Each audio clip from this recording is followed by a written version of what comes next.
So in the direct comparison method, we are going to compare whatever the valuation which we have derived for a building with respect to the similar structure or the adjoining structure. Okay, so one of the thing that is going to happen as far as this valuation is considered, that though two buildings are same, having the same number of floors, same area, same style of construction, everything is same, but still they are going to get different valuation. Okay, now why this is so? Because some factors are going to play major role, like the location of the two buildings. Okay, though they are adjoining or they are very close or in the nearby vicinity with each other, but still first factor that will affect is nothing but the location. Okay, if one building is having the front face, basically this method is suitable where it is not possible to know the fair rent like owner occupied properties or outhouses, or whenever we don't have any idea about the exact rent, we are going to get the direct comparison method. Okay, it is I can say it's a tentative method or approximate method which will help you to determine the valuation. ठीक आहे, जर तुम्हाला एखाद्या 5 मजली इमारतीचं valuation करायचं आहे, तर तुम्ही निश्चितपणे अशा डायरेक्ट कंपॅरिझन मेथडची मदत होते. कारण नियर बाय विसिनिटीमध्ये जर तसं स्ट्रक्चर असेल तर त्याची सध्या व्हॅल्युएशन किती आहे हे जर तुम्हाला माहीत असेल तर तुम्हाला त्या पर्टिक्युलर बिल्डिंगचं व्हॅल्युएशन काढणं अतिशय सोपं जाईल, किंवा एक बेस राहील की या बिल्डिंगचं व्हॅल्युएशन हे इतकं असू शकतं. ठीक आहे, so that is nothing but all about the direct comparison method.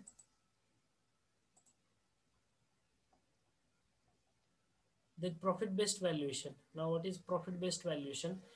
This is again very much similar to the rental method of valuation and is most applicable in case of the valuation of the hotels, cinemas and the shop. Yesterday also in my presentation I told you that profit based valuation and cost based valuation, these are the two terms which are related with the hotels, cinemas, shopping malls or everywhere.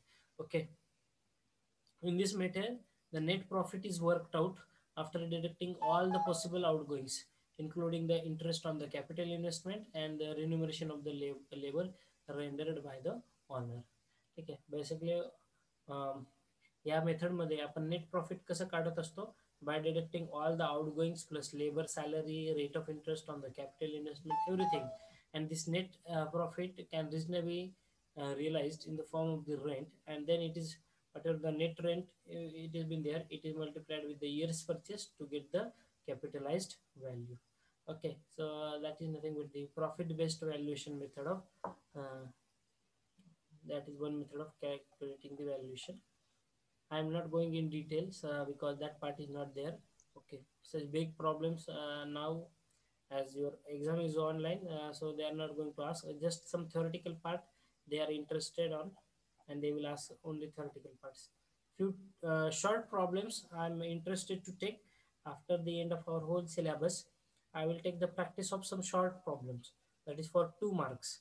Okay, because it may happen you got the chance that in your examination you will get some 2 marks MCQs also, because our quantity subject is around 50 to 60% problems, and rest part is nothing but your theory. If you consider university question papers and its weightage, around 60 to 70% weightage is for the problems, and 40% weightage is for the theory. Now in the last 2 3 years they have just shuffled that, around 50% similar weightage they have kept. But now you are going to face online examination, so in the online examination more focus is on the theoretical part and not the problems or problem oriented, because these valuation problems are not that it is not like that a big problem of 8 marks or 9 marks that is going to be asked in your exam for 2 marks. It is highly impossible. So for the 2 marks or 1 mark weightage, suppose it's a MCQ 1 mark, they will ask you very short problematic questions. Okay, some short problems are there, like just a standard formula. What is net rent? It is nothing but gross rent minus outgoing. So gross rent is will be given to you, outgoing will be given to you, and just you need to calculate net rent. Okay, or years purchase, IP is given, IC you have to determine. Okay, so like short problems they are going to give. So after the end of our syllabus, we will make practice of the short problems, okay, in our first section also as well as in our second section also, so that you will have some idea about that, because other descriptive problems no one is going to ask you. Okay, now the next method of valuation is nothing but the development method of valuation. Now what factors we need to consider as far as this method is considered? Okay, let us see one by one. At the times some undeveloped or underdeveloped property is bought, developed, and then offered for sale. Okay, the valuation in that case would be depend on the initial investment, then development cost, and expected profit. So the development method is considered of the two parts. It is divided into the two parts. First is nothing but development of the building estates, and next is hypothetical building schemes. Okay. Now, what is that hypothetical building schemes or this development of building estate? We will see one by one. So the development of building estate, that is nothing but the plotting scheme. In this method, an estate is developed with all the essential amenities and then sold out in small plots with the most advantageous manner, so that this estate to be worth more. Okay, or when a city is continues to expand, then the land becomes known as for the ripe for the building. Okay, now what does it suggest to us? Development method of building estates. Now in this method, what the contractor is going to do, एक contractor आहे ज्याच्याकडे 5 acre जागा आहे. काय करतोय तो, 5 acre जागा कुठेतरी लांब होती, लांबच्या ठिकाणी घेतलेली, परंतु जसजसं डेव्हलपमेंट होत गेलं आसपासच्या विभागाचं, तसं त्यानं मग त्याने ती लँड घेतलेली आहे. ती लँड आधी डेव्हलप केली, त्यानंतर ते काही अम्युनिटीज प्रोव्हाइड केलेल्या आहेत, आणि ह्यानंतर काही स्मॉल सेक्शन्समध्ये म्हणजे काही प्लॉट्स जे आहेत हे प्लॉट पाडून त्यानंतर ते विकलेले आहेत. आता सुद्धा बिल्डर लाईनला एक लक्षात घ्या, आताचा एक रूल सांगतो, कमीत कमी 1 एकरामध्ये just a minute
Okay, sorry for the disturbance.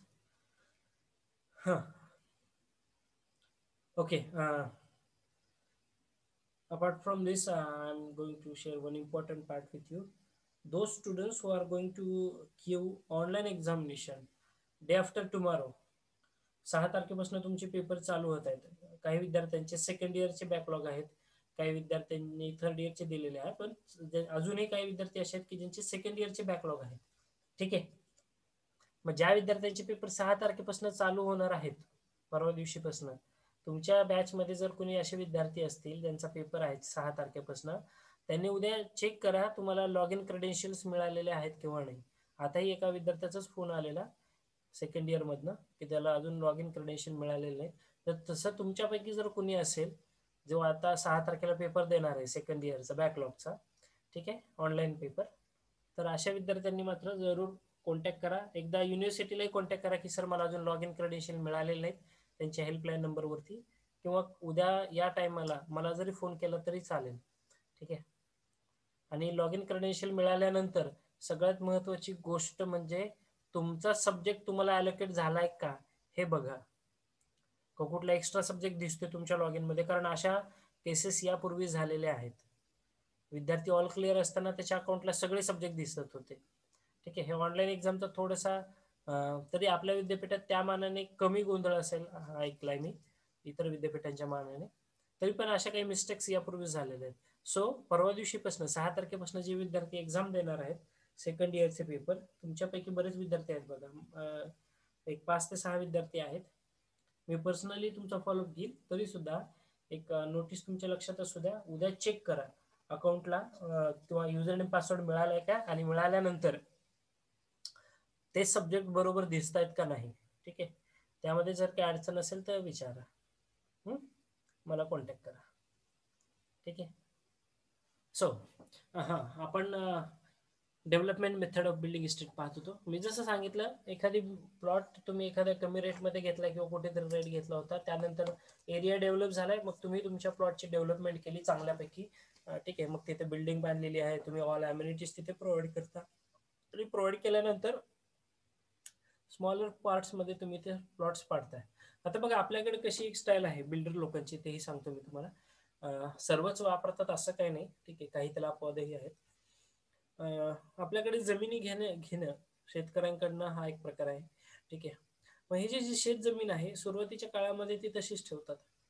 जसं जसं एरिया डेव्हलप होतोय तसं तसं मग त्या जी काही शेत जमीन असेल त्याचं ते एन ए करतात जर पॉसिबल असेल तर, कारण एन ए करणं आता तितकं सोपं राहिलेलं नाहीये, तितकं अवघड पण नाहीये, परंतु त्याची प्रोसेस थोडीशी हेक्टिक वाटते लोकांना. आणि आता जर नवीन नियमावली बदललेली आहे, तुम्हाला अर्ध्या गुंठ्यात सुद्धा एन ए प्लॉट करून तुमची परवानगी मिळते तुम्हाला बांधकामासाठी, अर्ध्या गुंठ्याला सुद्धा. ठीक आहे. सो एन ए करायचं असेल तर एक बेसिक रूल आहे की 20 गुंठ्याचं एन ए तुम्हाला खूप लवकर करता येतो. 20-20 गुंठ्याचा प्लॉट केला जातो एकत्र, क्लस्टर केलं जातं, त्याला क्लस्टर क्लाउडिंग असं म्हटलं जातं. ठीक आहे. आणि त्यानंतर त्याचं एन एसाठी तुम्ही अप्लाय करू शकताय. जे आणि त्यानंतर एन ए झाल्यानंतर हेच प्लॉट्स तुम्ही डेव्हलप करू शकता. डेव्हलप म्हणजे काय, 1-1 गुंठ्याचे, 1.5-1.5 गुंठ्याचे किंवा 2-2 गुंठ्याचे, जसं तुम्हाला पाहिजे तसं प्लॉटिंग करू शकता. आता मात्र आपल्याकडे 2 आणि 3-3 असे मोठे गुंठ्याचे प्लॉट करत नाहीत कोणी, कारण तसं कस्टमर पण यायला पाहिजे 2 गुंठ्याचा प्लॉट घ्यायला. लोक अर्धा ते 1 गुंठ्यामध्ये त्यांचं बजेट असतं, ॲव्हरेज बजेट असतं, आणि ते घेण्यासाठी रेडी होतात. मग हे काय केलं जातं, मस्तपैकी प्लॉट्स पाडले जातात. प्लॉट्स कधी पाडले जातात, ज्यावेळेस तिथं डेव्हलप होईल एरिया. ठीक आहे. नाही तर उगं कुठेतरी 15-20 किलोमीटर शहरापासून लांब आहे तिथं प्लॉट पाडून ठेवले उपयोग नाही.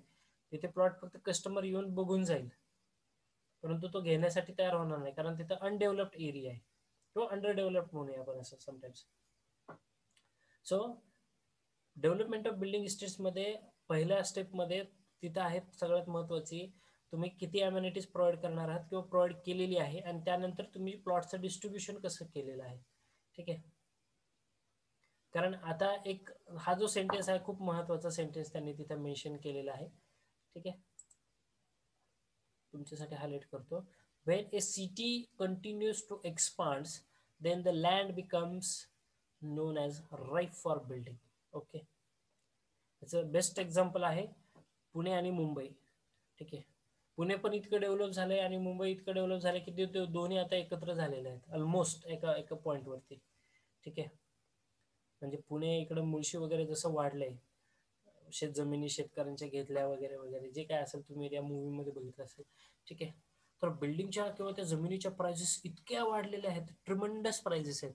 त्यामुळेच म्हणतात की पुणे किंवा मुंबईला घर घेणं एक स्वप्न असतं आणि ते स्वप्न पूर्ण झालं तर खूप काही मोठं झालं. ठीक आहे, तर मुंबईमध्ये तसं हायली इम्पॉसिबलच आहे. रेट्स जे असतात खूप जास्त आहेत. एक खासियत किंवा एक गोष्ट जरूर सांगतो, आपल्या महाराष्ट्राचे बांधकाम जे नियमावली आहे गेल्या कितीतरी दिवसांपासून महिन्यांपासून ती प्रलंबित आहे. या सरकारमध्ये म्हणा किंवा मागच्या सरकारमध्ये म्हणा, कारण जो आपला DCRचं जी कॉपी आहे, डेव्हलपमेंट कंट्रोल रेग्युलेशन्स, ठीक आहे, महाराष्ट्र गव्हर्नमेंटसाठीची, ठीक आहे, स्टेट गव्हर्नमेंट ऑफ महाराष्ट्र, की ज्यामध्ये 4 कॅटेगरीच्या तुमच्या बिल्डिंग असतात. Category A B C D population based असतं बेसिकली. ठीक आहे, मग या बांधकामासाठी हे जी शहरं आहेत जनरली सगळेच ऑलमोस्ट 50% जास्त शहर हे डी कॅटेगरी बिल्डिंग्समध्ये येतात. मग याच्यासाठी जी बांधकाम नियमावली आहे ती अजूनही फायनल झालेली नाहीये. ठीक आहे, मध्येच रेरा येतोय विच इज कॉन्ट्रॅक्टर लोकांना खूप हे होतं की रेरा अंतर्गत काम करायचं म्हणजे डिफिकल्ट आहे. प्रत्येक खेळाच्या रुपया एक खेळाला घातलेला 1 रुपया सुद्धा तुम्हाला तिथे मेंटेन करावा लागतो खर्च त्याचा. ठीक आहे, ऑथेंटिक खूप बेस्ट आहे रेरा तर मी म्हणेन, पण काही लोकांना वाटतं तसं. ठीक आहे, सो अजूनही आपल्याकडे तशी सुरळीत बांधकाम पद्धती नियमावली अजून तरी आलेली नाही. We hope that in upcoming few days आपल्याकडे तशी नियमित बांधकामावली येऊन जाईल. जे रूल्स अँड रेग्युलेशन्स आहेत DCR मधले, कारण त्याचं अपडेशन आणि करेक्शनचं काम चाललेलं आहे सध्या. ठीक आहे,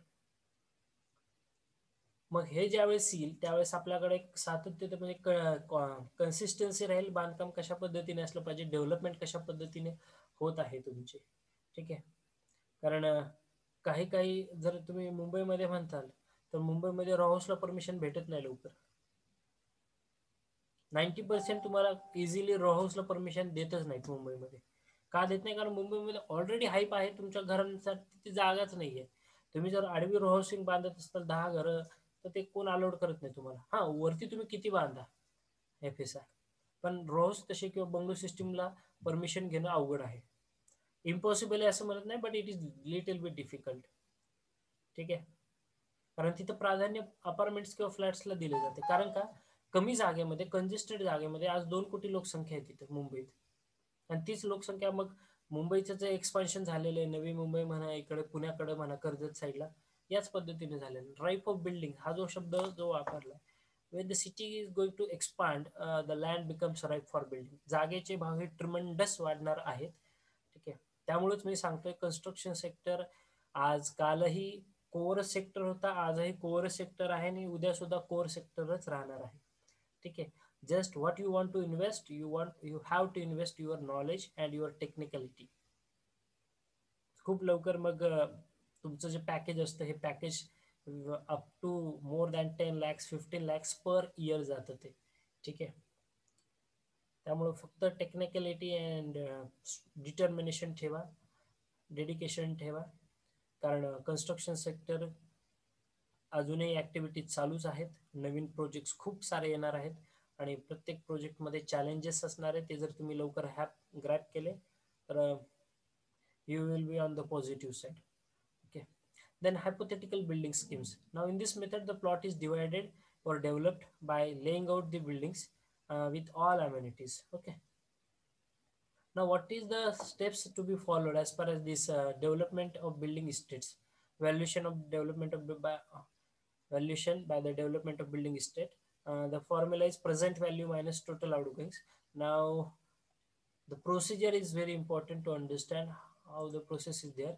Okay, procedure for valuation: first find out the net area of the land. Okay, how to calculate the net area of the land? It equals to total area minus area of the land required for essential amenities like roads, parkings, water supply, pumping stations, which is considered as a 30% of the total area approximately. Okay, So net area we have to calculate. Net area is nothing but gross area minus area occupied by your roads, parking system, water supply, drainage line, whatever the other amenities you are going to provide. Okay. So net area you have to determine. Then calculate the gross income. Gross income. How to calculate this gross income? Net area of the land available for sale by plotting into average sale price. So whatever the net area multiplied by rate for that particular net area, you will get the gross income. Okay. And from the gross income you can find out the present value. Okay. And from that you can do the valuation of the particular plot. Okay. Or particular structure. Okay. Now from the present value deduct the following outgoings. Whatever the present value that you are going to determine from the gross income. Okay. That present value we have to deduct the outgoings. What outgoings we have to deduct? Cost of development, payment for the easement rights, then engineering and supervision charges, stamp duty and incidental charges. Okay. Now one question I want to ask to everyone: what is the stamp duty in this year 2020? किती टक्के जाते तुमची stamp duty माहिती आहे कोणाला? तुमच्यात बरेचसे लोक बिझनेसमॅन आहेत. सध्या स्टॅम्प ड्युटी किती, वॅट किती, रजिस्ट्रेशन चार्जेस किती आहेत?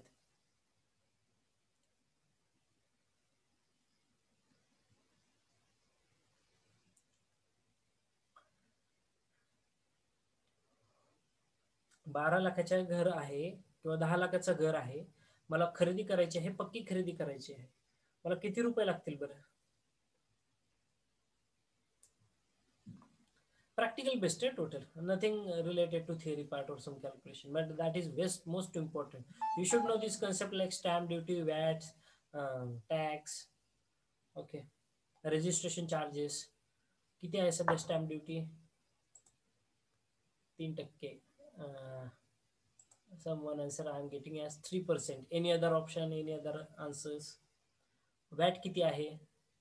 VAT is nothing but value added taxes. ओके. VAT, VAT, value added taxes. VAT किती आहेत आणि रजिस्ट्रेशन चार्जेस किती आहेत? हां, you can take a minute or 2 minutes and you can put the answer in the chat box also. मला सांगा, 10 लाखाचं घर आहे माझं, बिल्डर सोबत बांध ठरलेलं आहे 10 लाखात घेण्याचं, मला ऍक्च्युअल किती कॉस्ट लागेल तिथं खरेदी करताना? मी ज्यावेळेस त्या दुय्यम निबंधकाच्या ऑफिसमध्ये जाईल खरेदी करायला, त्यावेळेस मला अदर चार्जेस काय काय असतात किंवा किती % असतात ते?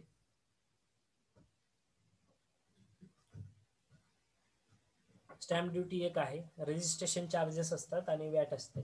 ठीक आहे. आणि माझ्या मते एव्हरी जानेवारी 31 डिसेंबरला संपत आहे आणि 1 जानेवारीपासून नवीन चार्जेस लागू होतात. ठीक आहे, ॲज पर माय नॉलेज. यावर्षी नाही आहे तसं काही because of this pandemic situation, असं आपण गृहीत धरूया. कारण सध्या हाऊस रेंट वगैरे सर्व काही चार्जेस एकदम ड्रॉपडाऊन झाले. रेट ऑफ इंटरेस्ट 6.5 ते 8% मध्ये तुम्हाला होम लोन यापूर्वी कधीच नव्हतं, आता ते अवेलेबल आहे. जर कोणाला घर घ्यायचं असेल तर कुठल्याही नॅशनलाइज बँकेमध्ये जावा, 6.5 ते 8% आहे सध्या. इतकं कमी कधीच झालं नव्हतं ते. आणि नियमावली बदलल्यामुळे जरा लोकांमध्ये घर खरेदीकडेही कल वाढलेला आहे.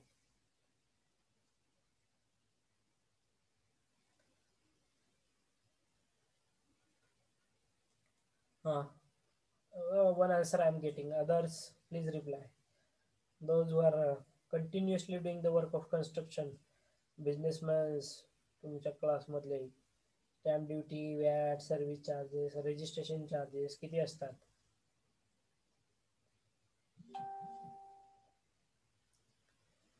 पुस्तकातलं काय नाही, हे पुस्तकाच्या बाहेरचं विचारतोय मी, कारण हे बाहेरचं खूप महत्वाचं आहे.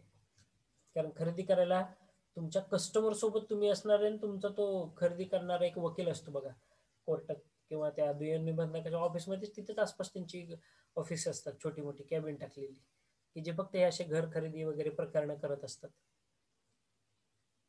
त्यांच्या हातात एक रेट रेकनरचं बुक असतंय, त्याच्यातून ते तुमचं घराचं व्हॅल्युएशन 2 मिनिटात सांगतात. सर कॉस्ट ऑफ कन्स्ट्रक्शन किती आणि कॉस्ट ऑफ ओपन लँड किती, ठीक आहे, किती टक्के असते ती रेट रेकनरच्या बुकमध्ये दिलेलं असतं. ते एरिया वाईज दिलेलं असतं, शिवाय इन डिटेल म्हणजे जर मी गोपाळपूरमध्ये राहतोय, गोपाळपूरमध्ये या कॉलनीमध्ये राहतोय, तर XYZ कॉलनी, गोपाळपूर, तालुका पंढरपूर, जिल्हा सोलापूर, स्टेट महाराष्ट्र. तर त्या कॉलनीमध्ये सध्याचा कॉस्ट ऑफ कन्स्ट्रक्शन किती, कॉस्ट ऑफ ओपन लँड किती, मग ते जे व्हॅल्युएशन असतं ते खूप कमी असतं ऍक्च्युली. बिल्डर आपले काय बी सांगतो तुम्हाला 15 लाखाला घर विकतोय सर मी, हे 15 लाख आहे याचे, ऍक्च्युअली कॉस्ट त्याची खूप कमी असते जर तुम्ही रेट रेकनरनुसार जाताल. पण ते काय असतं, मार्केट व्हॅल्यू येते. बिल्डर जे सांगतात ती मार्केट व्हॅल्यू असते नेहमी, कारण तशा अम्युनिटीज असतात, एरिया तसा डेव्हलप झालेला असतो त्यावर.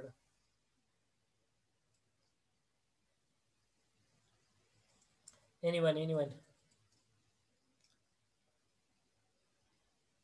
खरेदी करायला गेलेला आहात, खरेदी बघितलंय कशी घराची खरेदी वगैरे होते. बरं ठीक आहे, चला मीच सांगतो तुम्हाला. ठीक आहे, जेवढं मला माहिती आहे तेवढं मी जरूर सांगतो, डिटेल्स अजून सांगतो. ज्यावेळेस तुम्ही कुठलेही घर खरेदी करायला जात असता, ठीक आहे, पहिला सगळ्यात महत्वाचा मुद्दा लक्षात ठेवायचा, घराची खरेदी हे बिल्डर करून देतोय का ती तुमच्याकडनं करून घेणार आहे, तुम्हाला करायची आहे. आता 90% बिल्डर्स किंवा इंजिनियर लोक, म्हणजे एव्हरी इंजिनियर, सिव्हिल इंजिनियर, तो इंजिनियर आहे, कॉन्ट्रॅक्टर आहे, ठेकेदार आहे, काय जे असू द्या, ठीक आहे, बिल्डर आहे, every person try to force खरेदी जी असते ही तुमच्याकडे टाकतो, म्हणजे ते कस्टमरकडे, जो व्यक्ती घर खरेदी करतोय त्याला म्हणतात सर खरेदी तुम्हाला करावी लागते. बिल्डर खरेदी करून देत नाही. का करून देत नाही हे सांगतो. कारण जे स्टॅम्प वॅट आणि जे रजिस्ट्रेशन चार्जेस आहेत हे जवळपास 10% जातात. किती? 10% सगळे मिळून बोलतं. स्टॅम्प 3%, वॅट 6%, रजिस्ट्रेशन चार्जेस 1% राहतात. आता आणि हे जे आहेत हे वाढत जातात दरवर्षी. आधी 7% होतं, 6 होतं, त्याच्यानंतर 8 झालं, 9 झालं, आणि आता जवळपास 10%च्या आसपास आहे. ठीक आहे. मग जर तुमचं 10 लाखाचं घर जर असेल तर तुम्हाला निव्वळ पक्की खरेदी करायला वरती 1 लाख रुपये आरामशीर लागतात. परत ते वकिलाला 1,500-2,000 रुपये द्यावेच लागतात. स्टॅम्प बी मारणार, आतमध्ये दुय्यम निबंधकाच्या ऑफिसमध्ये गेलं की तिथं नोटा सारखं वेळेस लागतात. 100-1 रुपये तर आरामशीर जातात तुमचे तिथं. ठीक आहे.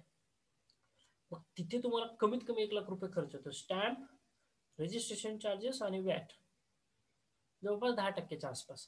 कमी जास्त होत असेल, ठीक आहे, पण सध्याचा जो आहे अगदी मागच्या वर्षीपर्यंत एवढा हा खर्च येत होता. मग याच्यामध्ये पण काय होतं माहिती आहे का, काही वेळेस तुम्हाला वॅट किंवा हे जे असतात ते ज्याला म्हटलं जाईल तुम्हाला तिथे एक फ्रीडम असतं. ठीक आहे. किंवा जसं तुमचं कॉन्ट्रॅक्ट ठरलेलं असतं त्या बिल्डर किंवा इंजिनियर सोबत, त्यानुसार ते राहतं. नाही खरेदी वगैरे सर्व काही तेच करून, मग ते जर करून देणार असेल तर मग काय हरकत नाही. ठीक आहे. अदरवाईज 10 लाखाचं घर घ्या, त्याच्यावरती 1 लाख रुपये वरचा खर्च धरून चाला तुम्ही. रजिस्ट्रेशन चार्जेस आणि स्टॅम्प ड्युटी तर ती भरावीच लागतात, त्यात काही वादच नाही. वॅटमध्ये काय थोडंफार म्हणजे ते काय असं नाही की ते आपण बोलल्याने कमी होते. ठीक आहे, ते गव्हर्नमेंट कडूनच आलेले असतात चार्जेस. ठीक आहे. तरी पण ती खरेदी कुणाकडे आहे हे जरूर बघा. आणि मी तुम्हाला परत एकदा सांगतो, सगळ्याच लोकांची मानसिकता हे असते, जो कस्टमर घर घेतोय त्याच कस्टमरला ती खरेदी करायची असते. बिल्डर लोक फक्त जाऊन तिथे फोटो काढून त्यांचं आधार कार्ड वगैरे असतं ते स्कॅनिंगसाठी थांबलेले असतात. खरेदीचा सगळा खर्च हा तुम्हालाच ऍज अ कस्टमर म्हणून तुम्हाला करावा लागतो. तिथे त्यांचा कमीत कमी 10 लाखाच्या घराला 1 लाखाच्या आसपास तुमचा खर्च येतोय. ठीक आहे. पण हे सगळीकडे पण ऍप्लिकेबल नाही, ही ती गोष्ट लक्षात ठेवा माझी. ठीक आहे. कारण ते जसं तुमचं बोलणं ठरलेलं असेल त्या इंजिनियर किंवा त्या कॉन्ट्रॅक्टर सोबत, त्यावरती ते डिपेंडेंट आहे. ठीक आहे. थोडंसं आउट ऑफ द बॉक्स आहे, बट यू शुड अंडरस्टँड. तुम्हाला हे माहीतच असणं गरजेचं आहे. त्यामुळे कधी कोणाच्या घर खरेदीला जर जात असतील तर जरूर जावा, तिथे एकदा बघा काय चालतंय ते. ठीक आहे. दुय्यम निबंधक किंवा निबंधकाच्या ऑफिसमध्ये किंवा जे काही तुमचं कन्सर्न डिपार्टमेंट असेल इथं जशी खरेदी होती त्यानुसार. ठीक आहे. त्यानंतर आहे डेव्हलपर्स प्रॉफिट. हा तर आपला निव्वळ प्रॉफिट असतो, जो 15% आपण धरतो, कमीत कमी धरतोय. ठीक आहे. कमीत कमी 15% धरतोय. तुम्ही इमॅजिन करा, तुम्ही एक एक फ्लॅट एक अपार्टमेंट तुम्ही बांधले, G+4 आहे. किती आहे? G+4 धरा चला. एका फ्लोअरला तुम्ही फक्त 2च फ्लॅट कन्स्ट्रक्ट केले, 2 BHK. ठीक आहे. 850 स्क्वेअर फूट. 2 BHK म्हणलं की 800 ते 850 स्क्वेअर फूटचा एरिया कमीत कमी धरायचा आणि तेवढंच बांधा जर 2 BHK ला जात असतात. 1 BHK ला कमीत कमी 650 स्क्वेअर फूट एवढा एरिया धरा. नाहीतर आजकाल अशी फॅशन आहे, हे भलं मोठं अपार्टमेंट दिसते तुम्हाला, ठीक आहे, G+5 आहे सर, G+7 आहे, आणि आतल्या रूम बघताल तुम्ही एका फ्लोअरला फक्त पैसा कमवणं हा एकमेव उद्देश डोळ्यासमोर ठेवून त्या बिल्डरने ते कामं केलेली असतात. मग तिथलं 1 BHKचा एरिया हा 450-400च्या आसपास येतोय. 450-400 मध्ये जर तुम्ही 1 BHK बसवत असाल तर त्या बाथरूम साईजच्या तुमच्या रूम्स होतील. ठीक आहे, किचन तर बाथरूम साईजच होतं डायरेक्ट. आपला सिंपल रूल असतो, हॉल थोडा मोठा असतो, किचन आणि बेडरूमची साईज तुम्ही सेम घेऊ शकता. ठीक आहे, पण ते 450 मध्ये 1 BHK असं बघितलंय मी, प्रत्यक्ष असे फ्लॅट्स अपार्टमेंट्स मी बघितले आहेत की जिथे 1 BHK साठी 450-400 स्क्वेअर फुटाचाच एरिया कन्सिडर केला. How they have constructed, it is there logic, just to gain more profit, कारण जास्त फ्लॅट बसतात ना. पण तसं होतं कामा नये. कमीत कमी 1 BHKला 600 ते 650 स्क्वेअर फूट एरिया कमीत कमी धरा. 2 BHK साठी 800 ते 850 स्क्वेअर फूट एरिया धरा. मस्त बांधकाम होते, चांगला प्रशस्त रूम निघतात. कारण आता लोक सुज्ञ आहेत तितकी, पूर्वी तसं नव्हतं. प्रगल्भ आहेत लोक, पैसा स्वतःचा खर्च करतात. क्वालिटी मॅटर्स आणि तुमचा एरिया मॅटर करतो. ठीक आहे, उगं बारकाले छोटे रूम असतील तर कोण दृष्टिकोन लगेच चेंज होतो. डेव्हलपर्स प्रॉफिट 15% हा जनरली तुम्ही कन्सिडर करणार आहात, त्यामध्ये काही डाऊटच नाही. ठीक आहे, तो तर आपला हक्क आहे. Depreciation method of valuation, we have already studied this in our previous lecture. Now rent fixation, okay, I will keep more focus on this. Standard rent, yesterday we have gone through that, but still some part I'm interested to discuss with you. Okay, now the standard rate may be charged to the tenant under the laws. Okay, now you should have the knowledge about the Rent Restriction Act and Rent Control Act. ठीक आहे, आपल्याकडे दोन नियम आहेत, Rent Restriction and Rent Control Act. So the rent is determined from the value of the property. Greater is the value of the property, greater is the rent. That is directly proportional. And the method of fixation of rent is just reverse the rental method of valuation. Now, how to fix the standard rent? How to fix the standard rent, that we are going to discuss. So the standard rent or the gross rent equals to net rent plus outgoings. Okay, so you have to here you have to determine the annual net rent, and plus you have to consider all the outgoings which have been there for the rent fixation. Problems, I will just skip it. Freehold and leasehold properties already we have gone. Building lease and occupational lease already you have studied. Mortgage, you know the word ना, mortgage. What is mortgage? बँकेमधला खूप famous शब्द असतो हा, mortgage करायचं का. तुमच्यासाठी परत एकदा वाटलंच तर एक्सप्लेन करतो. What is mortgage? The owner of a property can take a loan on the interest against the security of his property. Such advancement of money against any form of the security is called as mortgage. Okay, आता बँकेमधले जे loan असतात ना, हे mortgage loan असतात. ठीक आहे, mortgage केलेलं असतं. आता मॉर्गेज म्हणजेच काय, ज्यावेळेस तुम्हाला पैशांची गरज आहे, तर पैशांची गरज असताना what you are going to do, the owner of the property can raise loan on interest. काही लोन हे व्याजदरावरती घेतोय. कसा घेतोय तो? Against the security of his property. ठीक आहे, त्याची काही प्रॉपर्टी ती गहाण ठेवून घेतोय. मग हे जे लोन असतं त्याला मॉर्गेज म्हटलं जातं. आता आपल्या कन्स्ट्रक्शन फील्डमध्ये मॉर्गेज कसं केलं जातं हे मी तुम्हाला सांगेल आपल्या नेक्स्ट सेशनमध्ये. Because less than 1 minute is left to conclude this session. So if the session ends within few seconds, please rejoin the session using the same link, and rejoin fast so that we can cover up more point and we are having more discussion on that. Please rejoin the session using the same link.